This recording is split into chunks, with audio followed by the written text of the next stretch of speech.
What's it really like being a landlord? Is it as stressful as you think? Is there vacancy to contend with, heavy repairs to contend with? We're dealing with 2,000 landlords. We're going to talk about life of a landlord every day. Stay tuned.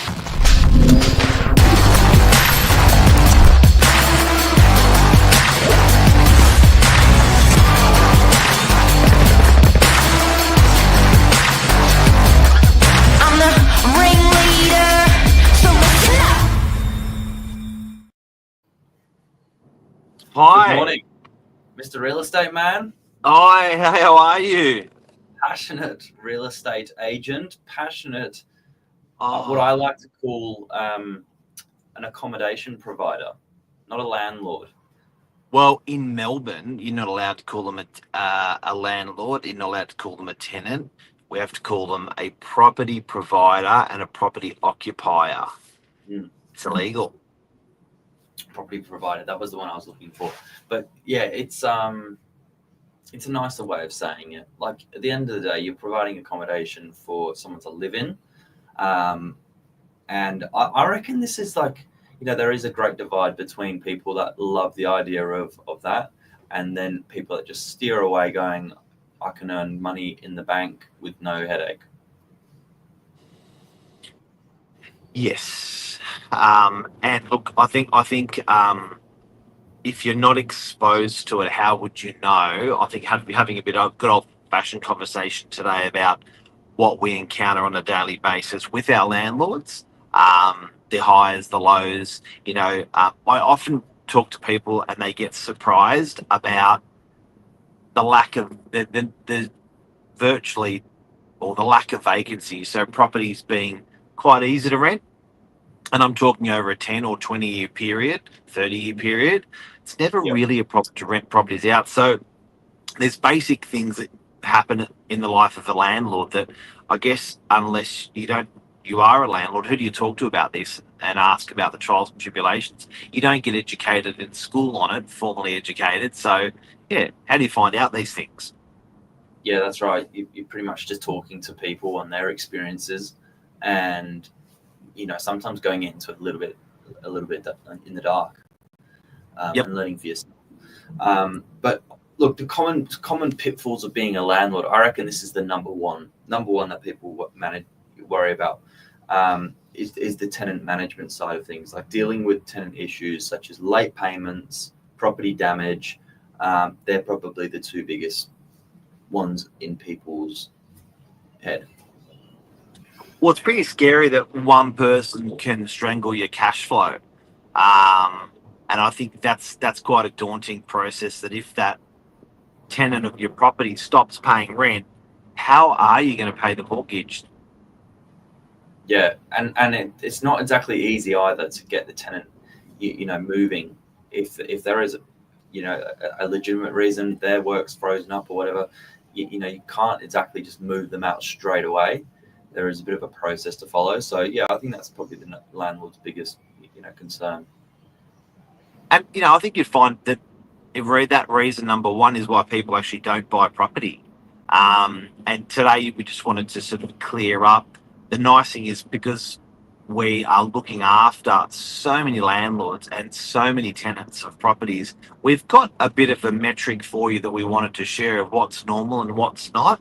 And I do have to say, with all the landlords and all the tenants, tenants do meet their commitments. They don't often freeze up and hang the owner out to dry. I would say out of 2,000 properties, we probably would be lucky to see that once or twice in a year.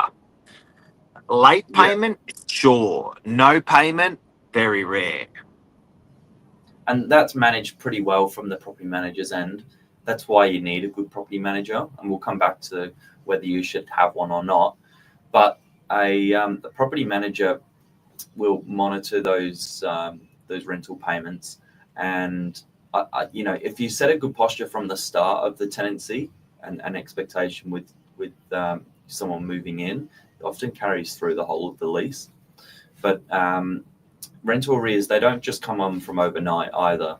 So if they're monitored, and I think the girls, the team upstairs in our office really pay attention in that first 14 days. It's critical getting onto it early and pretty much making a payment plan. Like if someone needs a bit of help, just having the conversation. It's never bad to phone into the office and just say, look, I'm going through a bit of a period in between work or something like that. But the worst thing you can do is not communicate.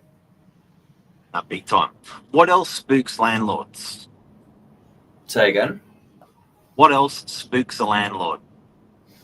Let me refer back to my notes. I think the vacancy is another big one. However, on the residential side, the average letting period between putting the property on the market and finding someone is 7 to 14 days in the current market, providing you're using all the realestate.com portals and things like that.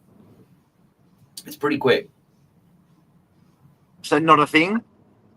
Not really. And like often tenants are giving a minimum of 2 to 3 weeks notice anyway, sometimes a little bit more. So you could always start doing the rental open homes just a little bit earlier, hoping to line someone up on the back of their vacate date. So you reduce that vacancy period. Commercial landlords seem to have a different mindset. You've probably got a little bit more perspective there. Look, commercial landlord's hard because I think you've got less comparisons to measure up against as a property manager. So when you're comparing those properties to other things are rented, there's just less comparisons out there. So it's a little bit harder. But I do have to say we've worked in the most ferocious rental markets with vacancy. We've worked through GFC, through vacancy. We've worked through COVID with vacancies on rental properties, GFC 1, GFC 2, worked through the recession as well. And I've got to say that the vacancies element side of it, again, not bad, not freaky. Yeah. Jonathan Craig, good morning to you, sir. Damage is probably, again, right up there on people's worry list. I was having a bit of a look this morning. Anywhere between sort of 1% to 2% of the property value is what you should probably be keeping aside for a bit of a kitty. But let's assume your property's worth 500,000. 5 to 10,000 of that, I reckon, is actually more than enough. Like if you're buying the right kind of asset, and there are assets where you can buy it knowing that you've got to invest and you've got to do repairs, and you're probably saving on your purchase price. But if you buy the right kind of asset, for an example, there's buildings in DY that are only 5 to 10 years old. A lot of them don't need a whole lot doing. The general maintenance of them is very low. And I do have to say the area that you're buying in will be more conducive to damage or less damage.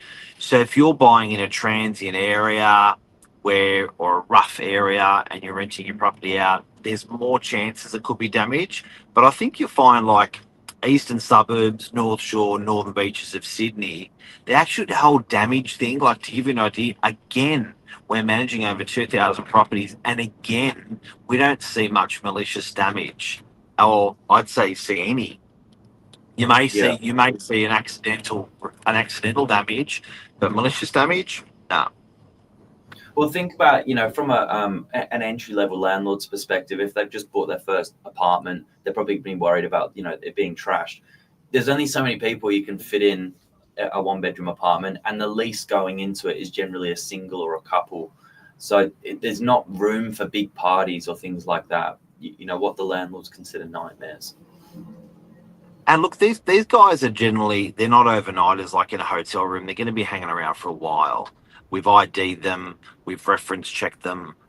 Generally, the quality control of the way the tenant's been put in is good, and it's their home. People generally look after their home. So I think if you're buying an investment property on the northern beaches, there's some really good things there that you don't have to, that we can assure you that you don't have to worry about. And we know that because we're just looking after the amount of properties that we're looking after. So if the things we went over today, Billy, was rent coming in on time. We talked about malicious damage. We talked about vacancy. They're all actually, they can really play havoc on your brain as a potential landlord, but I do have to sort of give you that assurance that then they're not really a thing at all. And the biggest way to prevent any problem going wrong is getting it right from the start. I personally think that starts with a good property manager, because if you try and do that yourself, it's like trying to take on someone's whole profession. You know, there's some of the team members upstairs in the office that have been doing this for 15 years in the same office. Like, that's really rare to have that level of experience. And you know, you can't think that you're going to be able to get it right your first time as a new landlord, rather than employing someone to manage that process for you. I love that saying that, you know, we're looking after a pot of gold.